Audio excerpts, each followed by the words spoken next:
Hello YouTube, this is Dozer with a Prism Light Illusionist deck tech for Flesh and Blood for the classic constructed format. I started playing this game about 3 weeks ago to a month ago now, and I really enjoy Flesh and Blood. It's probably the best design card game I've ever played, and I fell in love with it so much that I decided to go all in on Prism and try out everything that I could try. And so this is the constructed list that I've put together for now. It's been performing well in testing, and I thought I'd give you some explanation behind it in a video form to try and contribute to the Flesh and Blood community that I've been seeing growing. So let's get started. So first, I'll talk about the hero in case you're not aware. Prism is a light illusionist hero. That means she can run any light talent card, she can run any illusionist class card, as well as generic cards. She starts with 40 HP and 4 intellect, and her ability is as an instant, you can pay 2 resources to create a spectral shield token by sending a card from your soul to the banished zone. Soul is the space under your hero, and your spectral shields are these tokens here on the side. They absorb damage that you would have taken, and you can use them to attack with things going forward. So that is our hero. The weapon I choose to use is Luminaris. This is the majestic light illusionist weapon. So it's made to work with Prism, and it's very, very good for what we're trying to do in this deck because one, it gives any illusionist attack go again if you have a yellow card in your pitch, which is pretty easy to do. So it's just free go again on our attacks and our weapons, which it turns, that's its secondary effect, it turns our auras into weapons that have attack of 1 and can attack for free. So by pitching a yellow, we can attack with all of the auras we control for once each, like an army of Kodachis. So that's pretty important, and it's a very nice weapon to have. The headpiece that I normally choose to run with is Halo of Illumination. This is very important for synergizing with our chess piece because it lets us put a card into our soul by paying 1 resource and as an instant. So it's really important for turning on all of the heavy, expensive cards we're going to be playing at the time that we need them. Vestige of Soul is what this deck is based around. I would not recommend running this list if you do not have Vestige of Soul. This card essentially allows us to gain extra resources whenever we pitch a light card, because whenever a card goes to our soul, for the rest of that turn, light cards grant us an additional resource when they're pitched. You can also use it to block for 1 in a pinch, but I would recommend only doing that as a last resort. Very important card for this deck. Because this deck does not really rely on Phantasms, I choose to run Goliath Gauntlet over Dreamweavers in most cases, because it is a very easy thing to synergize with our Erudition when it comes up, which we'll be going over soon, in order to get it that little bit of extra attack to threaten our opponent to potentially have a big explosive turn. And then I run Phantasmal Footsteps because it is a very useful card in the sense that we can block with it multiple times on a turn if we're allowed to, against something like Chain, who has to close the attack chain a lot. It also can help us recover if we're attacking with a Phantasm to get our turn back. So it's a good card. It's much better in a pure Herald list, but it's still probably the best thing in slot at the moment for a leg equipment. I wouldn't really recommend running other leg equipments over it in most matchups. Then we have the sideboard of equipments. So we have Dreamweavers in the hands because it's very useful for protecting our Phantasms in case we really needed it to connect. Put that here. I take Null Rune gloves, I take Null Rune hood, and I take Null Rune boots. You basically always need Vestige, so I would only recommend running these 3 Null Runes and just keeping your Vestige on because you will need it to play out these matchups. And then we've got the sideboard here, but we'll talk about the sideboard last, I think. So we'll put that right here for now, and we'll put away all these equipments. Generally speaking, this matchup, or not this matchup, but this lineup here is what I recommend running in most cases. Again, unless you're up against Kano, or you need to slot in 1 Null Rune against a Chain, for instance, you might want to run a Null Rune Glove instead of the Goliath Gauntlet in that case. So we'll put those here, put these here for now. So the main deck list is as follows. We run 3 copies of Red Prismatic Shield. This card is very useful in this deck because it is for 3, and we run a ton of blues, which pitch for 3. We can create 3 Spectral Shields at once at instant speed. This is really good for blocking extra damage. This is really good for sneaking in extra damage, as well as providing more offense. It's a fantastic card. Um, I really can't say enough good about it. It's extremely good and really helps this deck achieve a ceiling that's not really fair when it works out. So we run 3 of those. In addition to those, we run 3 Merciful Retributions. So Merciful Retribution is an aura, a light illusionist aura, which allows us to, whenever an aura or an attack action that we just own is destroyed, it deals 1 arcane to the opposing hero. And this is incredible because it also means that whenever a non-token illusionist card is destroyed, it goes to our soul. So illusionist cards tend to have drawbacks, such as Spectra, which is also on this card, which means that if your opponent targets this with an attack, it's instantly destroyed. Now, Merciful Retribution affects itself. So if it's attacked, it will destroy itself by the effect of Spectra, and then it will go to our soul and deal 1 arcane to the opposing hero. This card, synergizing with these tokens, because when these tokens are destroyed, it triggers this and deals damage. They don't go to our soul, but it deals damage, is insane, because that's what lets us bypass the block that our opponents tend to be able to throw out pretty easily, and will allow us to go for lethal on their turn sometimes. Like, let's say if they're attacking us, we can throw down a Spectral Shield, Prismatic Shield, plus a hero power with this out and deal some surprise arcane damage. Very, very key card in this build. So we'll put that over here. Along the aura lineup, we run basically every aura that you can run. We run 3 Ode to Wrath. We run 3 Parable of Humility. We run 3 Genesis. And we run 3 Arclight Sentinel. Now, you are correct to say, well, hey, Dozer, that's a lot of auras, and Parable of Humility is kind of niche, isn't it? Well, you'd be right, but the reason we run every aura possible is that this deck is designed to abuse Vestige of Soul. And we will be paying for these with 1 card every single time, unless we are in a dire circumstance. Obviously, we'll need to take 2 cards to pay for Arclight Sentinel, but that's because it costs 6 and it's extremely expensive. Ode to Wrath, Parable, and Genesis all cost 4. They're Yellow Pitch, and they're Light Illusionist auras. They all have Spectra, so if you target them for an attack, they'll be destroyed, as is Arclight Sentinel, except it costs 6 instead of 4. Ode to Wrath. Whenever a source you control deals damage, the opponent loses an extra health.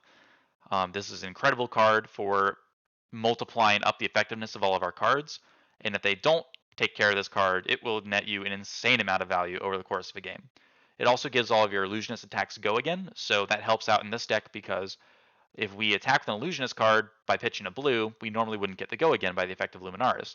So having this aura out lets us gain go again on those cards without having to rely on using our yellows for pitch. Parable of Humility is a card that people don't use a lot, but effectively, anytime your opponent attacks or defends with an attack action card, that attack action card loses 1 attack passively. So if you have multiple of these out, you're reducing the attack of your opponent's cards blanket. And this is deceptively powerful because in a wide strategy, let's say you're up against Ninja or Chain, if they attack this last, because Spectra prevents Go Again from resolving, if they attack this last to get a lot of attacks out, you are effectively healing for 1 every time they attack you directly because their attacks are having less damage.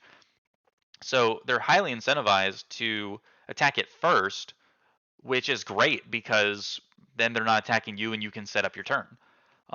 Parable of Humility in that case is both good against wide strategies as well as tall strategies because it'll prevent your Phantasms from getting broken, and the tall strategies really won't want to commit their big attack to attacking this. So over the course of the game, you will be preventing a ton of damage with Parable.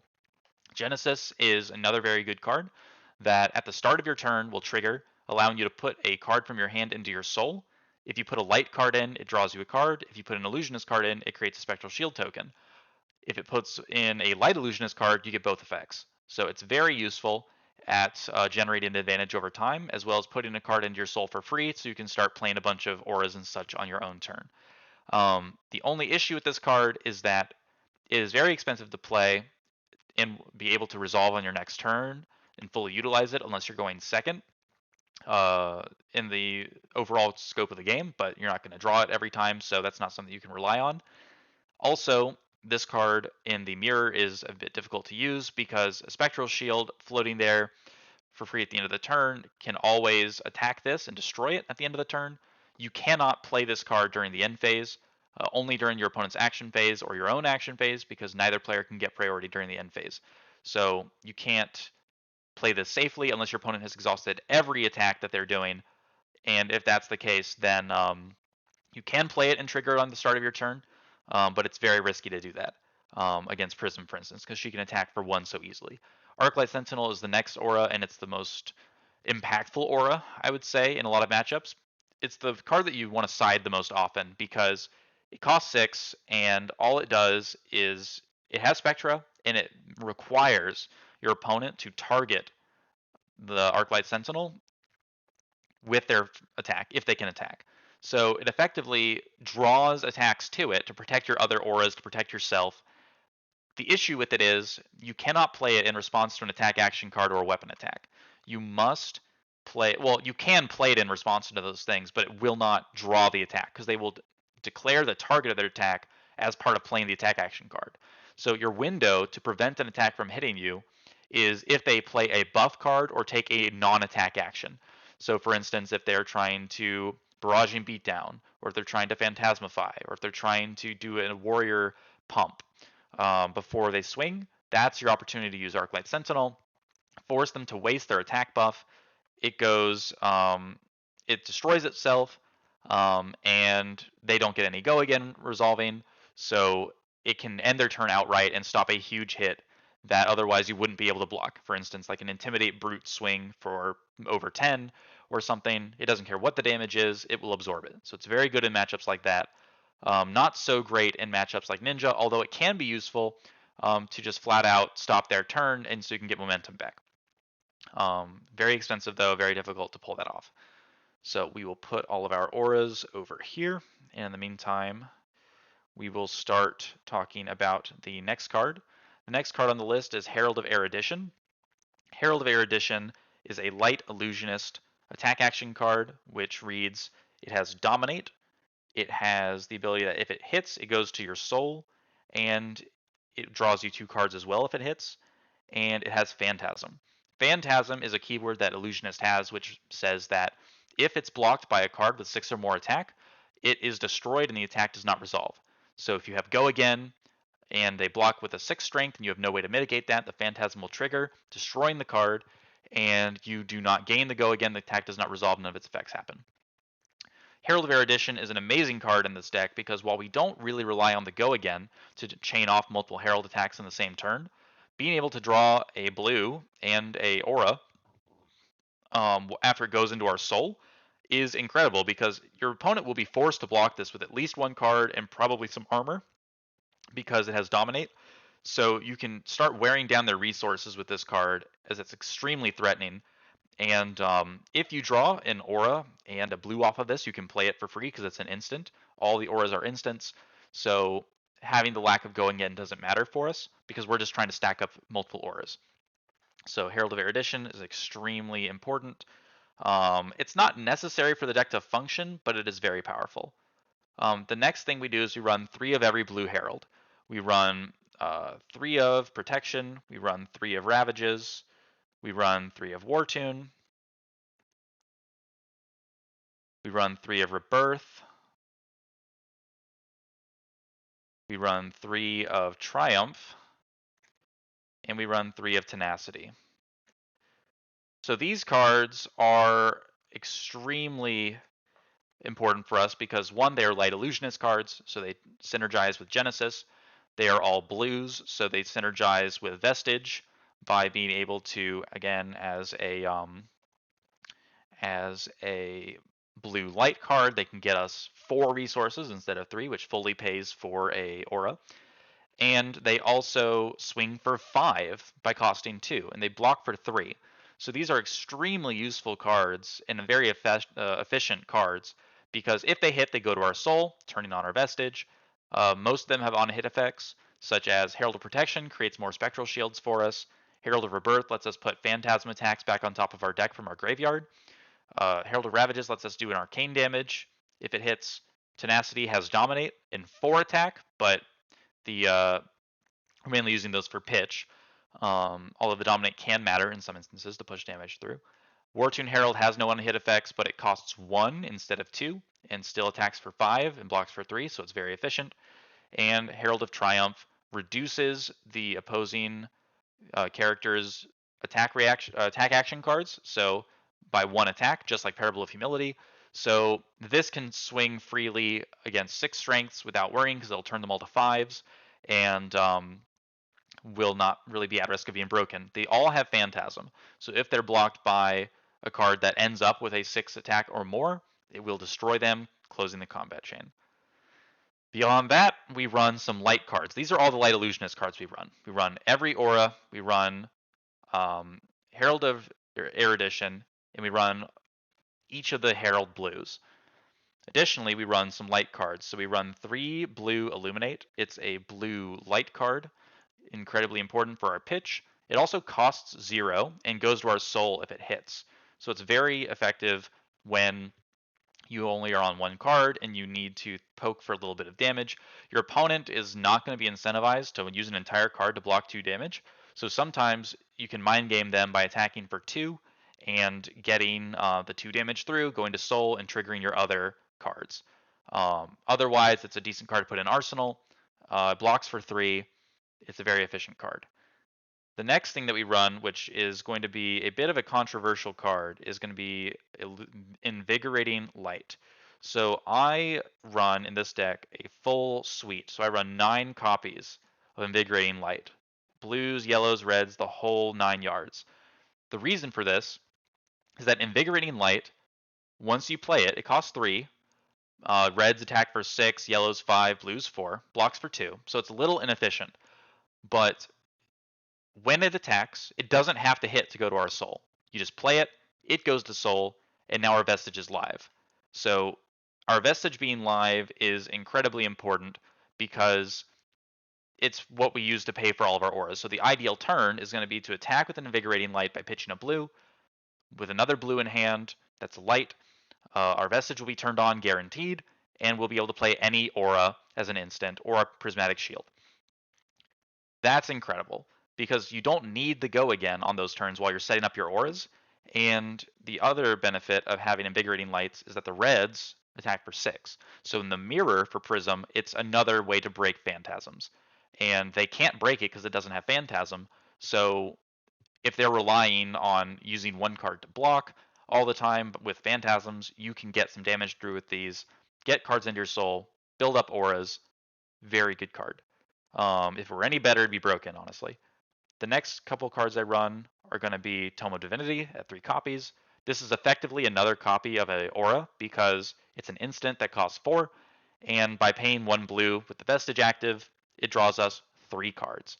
Because it lets us draw 2 cards normally, but if you have put a card into your soul this turn, it gives you an extra card. So you're drawing 3 cards for 4 resources, and you can do that with 1 card, as in 1 blue.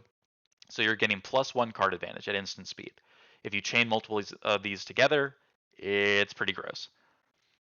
Beyond that, I run 3 energy potions. And the reason for this is that a lot of the time, if you have go again, you will be wasting it. And sometimes you'll have 1 card hands. So normally, instead of making a Spectral Shield that'll just die the next turn, most likely, if you don't have a concrete plan to use it, playing an energy potion and saving that energy for later in order to do a hero ability, in order to play a Tome of Divinity easier, to play Arclight Sentinel with a blue, to pay for any of your heralds, it's incredibly flexible. And it's a great way to play the long game and to get value out of accruing advantage over time. And then finally, I recommend running Soul Shields, but I don't have them in person at the moment.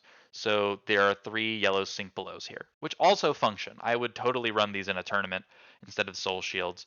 The trade-off is going to be that Sink Below costs 0. You can use it when it's the only card in your hand to block for 3. And you can use it to fix your hand a little bit.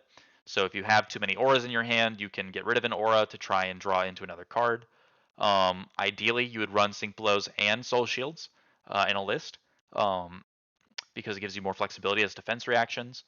But Sink Below, very good card. Pitches yellow, helps you turn on your go agains. It's not a light card, so we don't need it to be blue. And that is the main deck. Now, we also have the side deck, or like the sideboard. So I run 2 Phantasmaclasms. I run 3 Herald of Judgments. I run 2 Yellow Prismatic Shields and 3 Celestial Cataclysms at the moment. I would adjust these around a little bit.